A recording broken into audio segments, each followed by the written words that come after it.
નેમિષારણ્યની અંદર સોનકાદી ઋષિ મુનિઓ સૂત પુરાણી મહારાજને પ્રશ્ન કર્યો છે કે મહારાજ, આ ભાગવતની રચના એ ક્યારે થઈ, કોની પ્રેરણાથી થઈ અને શા માટે થઈ? કૃપા કરી અને તમે અમને એ જણાવો. અને ત્યારે સૂત પુરાણીએ વર્ણન કરે કે દ્વાપર યુગની સમાપ્તિનો સમય હતો અને વેદ વ્યાસજી મહારાજ પોતાના આશ્રમની અંદર સમાધિમાં બેઠા છે અને વેદ વ્યાસજી મહારાજને સમાધિમાં કળિયુગના લોકો કેવા હશે એના દર્શન થયા છે. વેદ વ્યાસે જોયું, સમાધિ લગાવી અને બેઠા છે, આંખો બંધ છે અને દેખાયું કે કળિયુગના લોકો એની અંદર દોષ શું હશે? તો વેદ વ્યાસને દેખાયું છે કે કળિયુગના લોકો એ શ્રદ્ધા વગરના હશે, વિશ્વાસ વગરના હશે.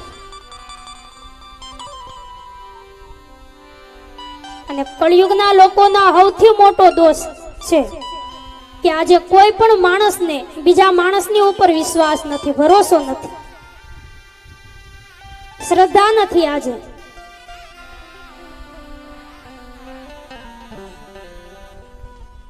અને એટલે તો તમે જુઓ કે વાત વાતમાં આજે માણસનું કાંઈ નક્કી નહીં, બોલીને ક્યારે ફરી જાય એટલે ગમે એ વાતમાં આપણે માણસની સહી લેવી પડે છે, લખાણ કરાવવું પડે, એની પાસે સહી લેવી પડે, કારણ કે કળિયુગના માણસનો કઈ ભરોસો નહીં, બોલીને ક્યારે ફરી જાય.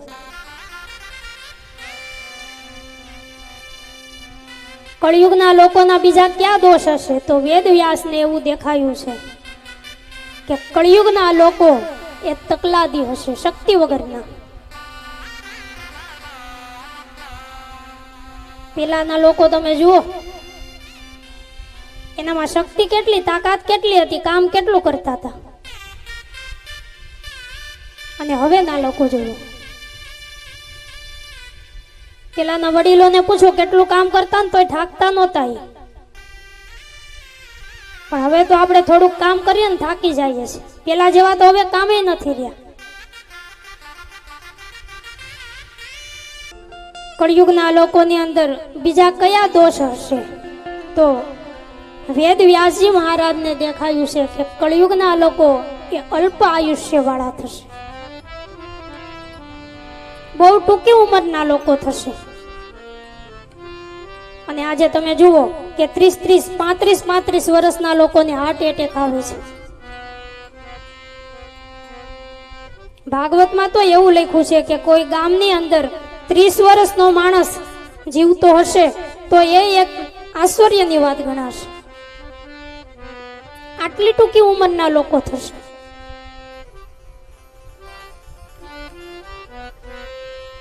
અને બીજો, કળિયુગના લોકોના એ દોષ હશે કે કળિયુગના લોકોની યાદ શક્તિ એ બહુ નબળી પડી જાય. આજે લોકોને હાંજની વાત એ હવારે યાદ ન રહે અને હવારનું હાંજે યાદ ન રહે. વાત વાતમાં બધું ભૂલાઈ જાય છે, આપણને કઈ યાદ નથી રહેતું.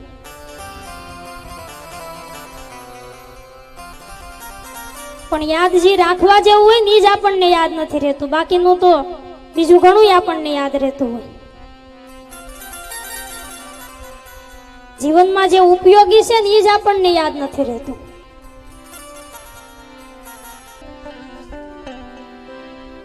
આમ કળિયુગના લોકો એ પોતાની નબળી યાદ શક્તિને લીધે વેદને પૂરેપૂરો યાદ રાખી શકશે નહીં, આવું વિચારી અને મહર્ષિ વેદ વ્યાસજી મહારાજે વેદના વિભાગ કર્યા છે.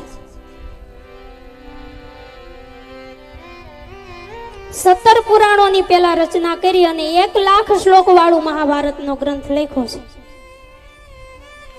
પણ છતાંય વેદ વ્યાસજી મહારાજના મનને ક્યાંય શાંતિ નથી. મનમાં એવું થયા કરે કે હજી મારે કંઈક કરવાનું બાકી છે. વેદ વ્યાસજીનો અવતાર એ પરોપકાર માટેનો અવતાર છે.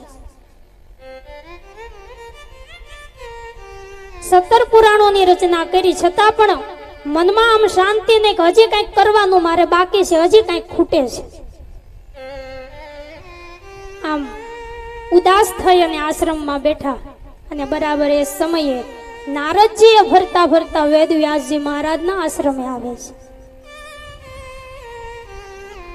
નારદને જોઈ વેદ વ્યાસજી મહારાજે નારદજીનું ભાવથી સ્વાગત કર્યું છે. વિચાર કરવા લાગ્યા છે વેદ વ્યાસજી મહારાજ કે હું ભગવાનની પૂજા તો રોજ કરું છું, ઠાકોરજીની સેવા તો રોજ કરું છું, પણ ભગવાનના પ્યારા એવા નારદ આજે મારે ત્યાં પધાર્યા છે. અને જ્યારે સંતો આંગણે આવે ને ત્યારે તો હૃદયના ભાવથી એમનું સ્વાગત કરવું જોઈએ. કારણ કે સંતો આંગણે ક્યારે આવે? આપણા પૂર્વ જન્મના કઈક પુણ્યના ઉદય થયા હોય ને તો જ સાધુ આંગણે આવે. ભગવાને આપણા ઉપર કૃપા કરી હોય તો જ સંતો આંગણે આવે છે.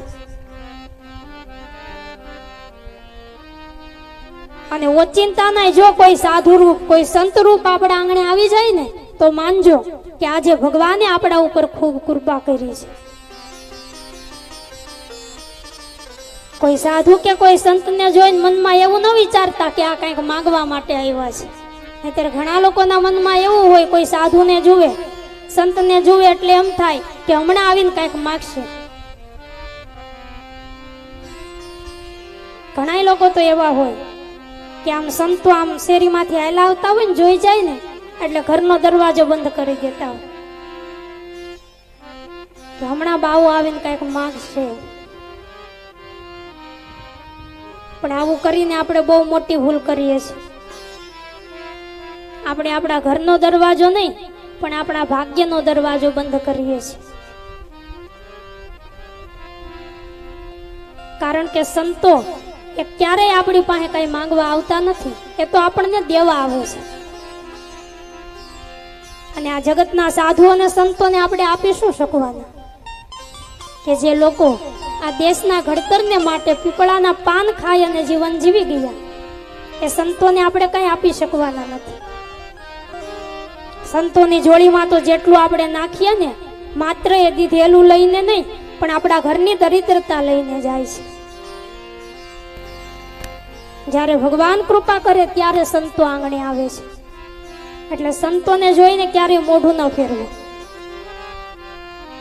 પણ ઓચિંતા નહીં, જો એના દર્શન થઈ જાય ને તો માનજો કે ભગવાને આજે કૃપા કરી છે.